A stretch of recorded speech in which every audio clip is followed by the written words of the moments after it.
The UK economy unexpectedly shrank at the start of the year in a new blow to the Chancellor's ambition to kickstart growth. Officials' figures published in the last hour and a half show it dipped by 0.1% in January. Now, the Office for National Statistics says a slump in manufacturing was largely to blame, but of course it will have implications. Let's speak now to the Health Minister, Karin Smyth from Westminster. We absolutely want to talk very much so about the scrapping of NHS England. But this breaking news this morning, I wonder how it will impact on this. This is a government that's absolutely nailed its colours to the mast on growth being the key. Rachel Reeves this morning saying we need to go further and faster, and we've heard that a lot, and yet it's shrinking in an unpredicted way, and that's got to have an impact on what you can do, hasn't it? I mean, absolutely. As the Chancellor said this morning, we are in really volatile times, and we set growth as our number one mission, along with others, including my own area of health, because we know that the impact of the last 14 years has been so damaging, and that is long-term damaging, and that's what we need to change. That's why we're focused on giving people the skills to get back into be a more productive economy. That's why we've had the planning changes that we've seen this week, and that's why the area that I'm here to talk about, the NHS, getting people off waiting lists, back to work, being more productive, both good for them and society, are also important. So, yes, we've seen that this morning. It's been better the last few months. It's very low, though. We absolutely understand that. The problem is, that we know you want these things, and we know that this is a laudable ambition. The problem is that is, since December, a drop of 0.5%.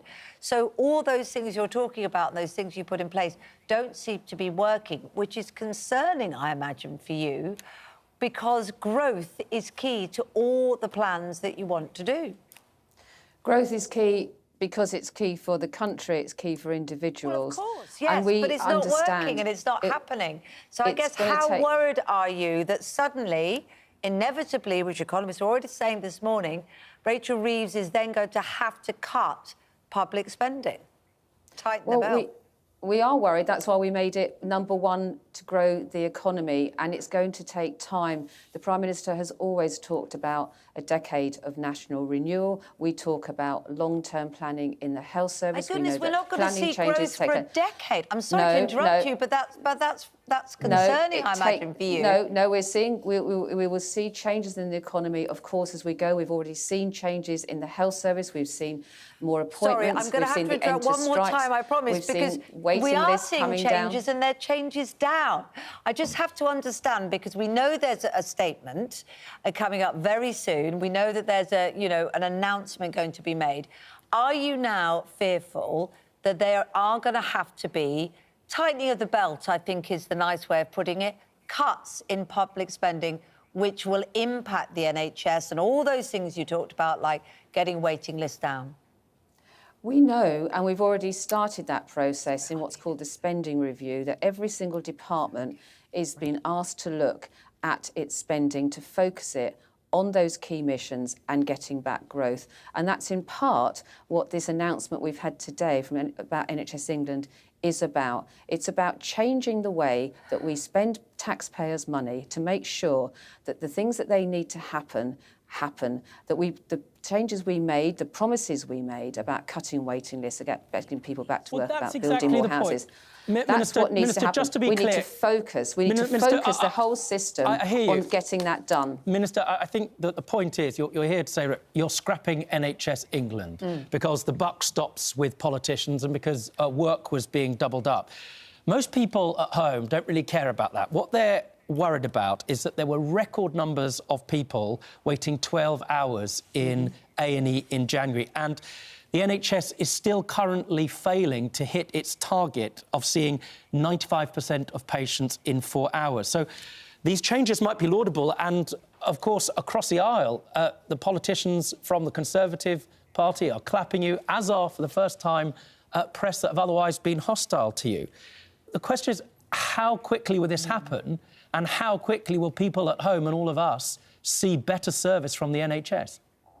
Well, I agree with much of what you've said there, Rob, because it is a bit of a back-end function that people don't see at the front end of clinical service at NHS England. I think people are surprised to find out that NHS England was not accountable to the government, to the Secretary of State. They'll find it's quite surprising that it was independent and it was doubling up. So that is about us bringing that back in-house to make it democratically accountable. We want to be held accountable for the promises we made and directing services to the front line. In 2010, there were half the number of people and twice the value of services. We didn't have these waiting lists and patient satisfaction was high. We need to get back to that. And these changes are absolutely about focusing on making that happen. But it's also right, it's right, isn't it? Put up with the services it's they're right, getting. Minister, as well, that what you're saying, in effect, is that let's not have someone separate be responsible for this. The buck stops with me. I'm the person in charge and the Secretary of State.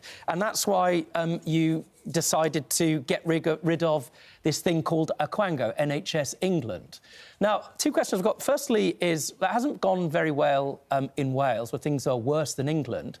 And also, if in principle you think these separate organisations, Quangos, are bad, why have you as a government created 27 of them since you've been elected in government? I mean, there are too many to mention. The Solar Task Force, the Border Security Command, British Infrastructure Task Force, Defence Innovation, I could go on. If Quangos are bad and the buck stops with you, why are you creating more and more of these things?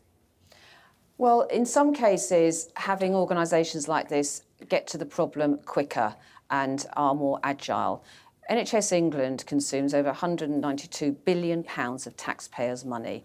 And I think the size of it and the duplication of functions between it and the Department of Health is not working for patients. It's actually not working for the staff. The staff are brilliant. I'm a former NHS manager myself. I know this is difficult, but the duplication is huge. As I said earlier, in 2010, we had patient satisfaction at record levels, we had waiting lists low, and we had half the number of people working in these bodies. That's not acceptable for the future, is it? So we can expect to see results very soon? I think we've already started to see some, and we want to go further and faster and make that happen quicker, because that's what taxpayers deserve. OK. And how quickly do you think we will actually see the changeover take place? Because it's the chaos of that which can become expensive when we start to see the hundreds of millions that Wes Streeting has said will be saved.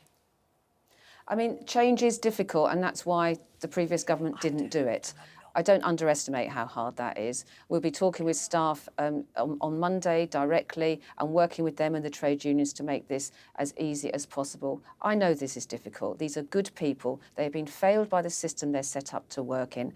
But we have to focus on getting the NHS fit for the future. That's what we were elected to do. That's the change we've promised the British public. People can't keep being on these waiting lists. People can't not have access to GP services, care in their community. We have to meet the digital age. We have to make these changes. We want to do it with people, but that's what the British taxpayer, that's what the voters voted for back in July, and that's what we are determined to deliver for them. So the lack of growth is not going to in any way affect the scrapping of NHS England, and will it also affect the concern that we've had on this programme all week from people of cuts in the welfare budget, particularly the disability budget? There's people that cannot work who are terrified that these changes are going to mean that their benefit is cut. Again, it's a period of uncertainty, and we'll make sure that we announce those changes as soon as possible. But again, 1 in 8 young people are let down by the current system. We have to get people off these waiting lists. It's bad for the individual. It's bad for them and their friends and their families. It's bad for the country. I think people know that. We understand it's difficult. We are prepared to make those difficult decisions. That's what the Prime Minister is determined to do. He's absolutely right. And I think in the long term, that's what people expect, and that's what they expect us to do, and that's what we are determined to deliver for them. OK, well, we'll hope to have clarity about the short-term effect and changes the next time we speak, but thank you very much indeed.